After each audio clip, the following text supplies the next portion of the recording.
Let's take a look at the Eagles' 2023 opponents as the NFL schedule gets officially announced this coming week. Rookie Minicamp is happening very, very soon, and the Eagles have a bunch of really interesting invites, and Chris Sims, he's at it again. He just can't stand the Philadelphia Eagles. I'm Thomas Mott. This is the Thomas Mott Show.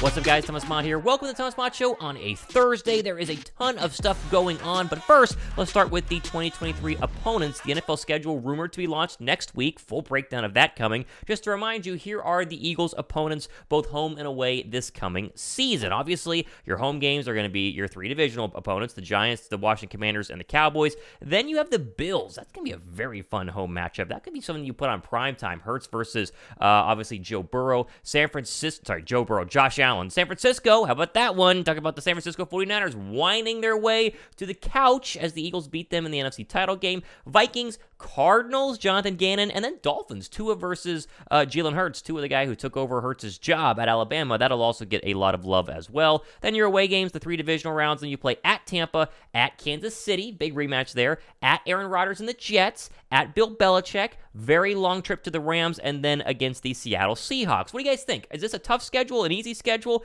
I think it's going to be tough. I don't think Philadelphia's going to win 14 games this past year like they did in the regular season. They did have a very easy schedule at times, although you can only play who's on your schedule, so we're not going to complain about it. But I do think that this is going to be a winnable schedule for how great the Eagles team will be overall. I'm leaning towards 12 wins, maybe 11 if things got a little bit squirrely, but I think you're going to have a really, really good year, and I think the team is better than last year's team as it currently stands. We'll talk more about that in a future show.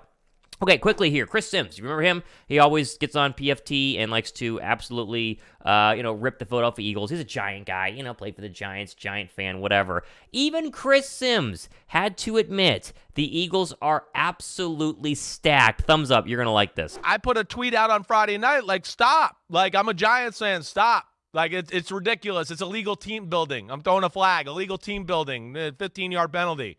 I mean, holy crap. Everybody they got is a difference maker. It's the best roster in football, and they had the best draft in football, and really it's not even close. Not fair. It's not fair. Sorry, Chris. Sorry. I mean, at least you guys have Daniel Jones on a mega contract. That's cool. I mean, yeah, that's cool, right?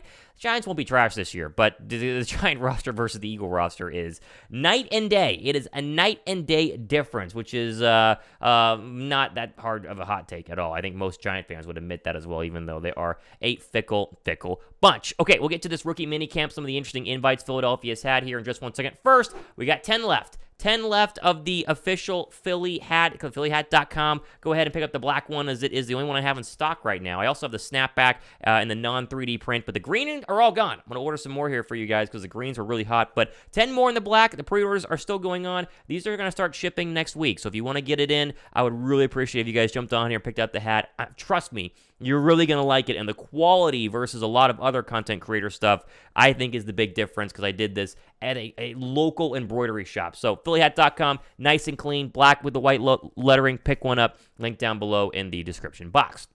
Okay, over here to Rookie Minicamp. Now, this is basically a camp where the Eagle rookies go to, but they also invite a bunch of other non-Eagles who could potentially maybe make the practice squad or maybe make training camp as well. And there are some interesting names here, a lot that you won't recognize, but a lot that makes sense in terms of the position group that they were taken. So you see Charleston Rambo, the wide receiver from the Orlando Guardians. Any XFL fans out there? No, me neither, but still, you might understand. Dalton Godfrey, the long snapper from South Dakota. Jalen Hall, the wide receiver from Western Kentucky. Garrett Mag, I think you say his last name, wide receiver out of North Dakota. A little Carson Wentz plug right there.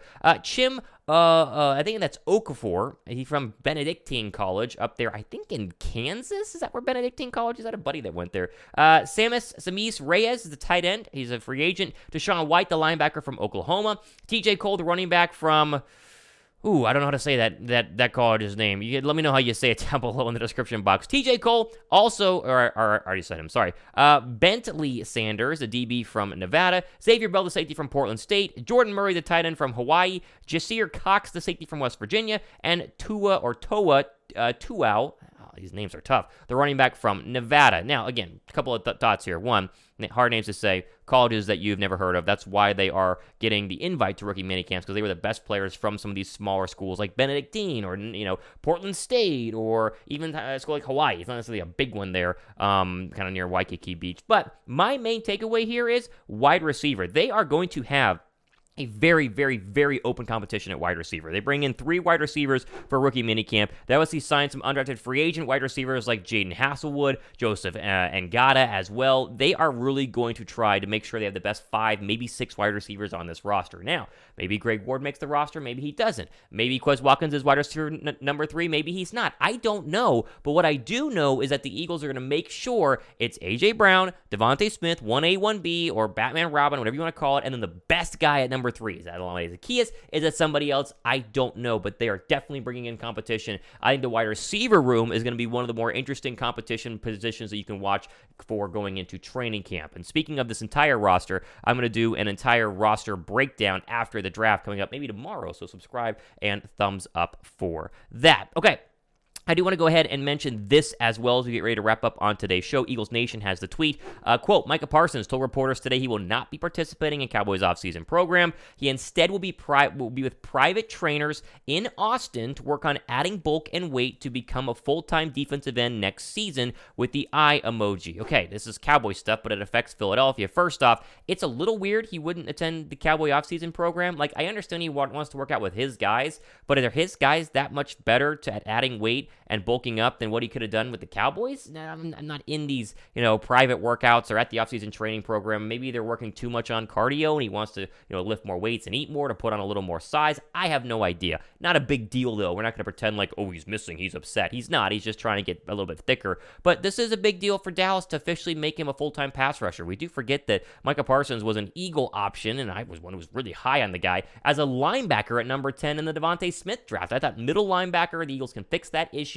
Go get this kid. And, of course, that's what the Cowboys did. However, the Cowboys realized they needed help at pass rusher. They tried him out there, and the rest is history. One of the best pass rushers in the draft. I do think that this is going to be the mold for Nolan Smith. I think if Nolan Smith becomes anything great in the National Football League, it will look very similar to Micah Parsons. Maybe beef up a little bit more, but Nolan Smith has the bend and the speed, and that's why Parsons is so great. Yes, he needs to bulk up a little bit, but I wouldn't bulk up too much if I was him, just to make sure I keep the speed. And the speed is what beats people off the edge. He's not bull rushing tackles and winning against Lane Johnson. If you do win, probably not against Lane Johnson though, it's going to be in terms of speed and getting around your opponent, or doing, an outside move, swim move inside, but still speed being the focus. So very curious what you guys think about not only Micah Parsons in terms of Dallas, but the Dallas roster this year.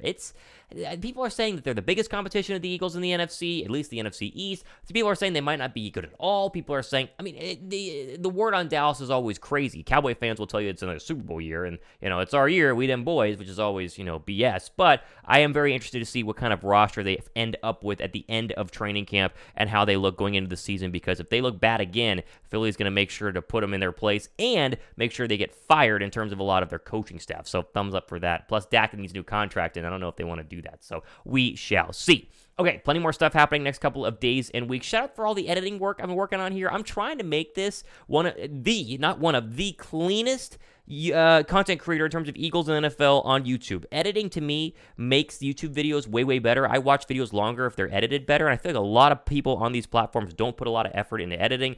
I'm trying to learn. I'm watching tutorials. I'm doing classes. I'm talking to buddies who are in the video editing world. I hope it shows on these videos. I'm trying to get better every single day. Thumbs up for me, at least trying to make sure that you guys have the best content possible here on this platform. If you enjoy it and you want to pick up the hat, again, right there, come on. Only 10 left. We already sold 20. We sold 30 of the other ones. Pick up the black ones right now. PhillyHat.com, link down below in the description box. I'm Thomas Mott on a fun Thursday. This has been the Thomas Mott Show.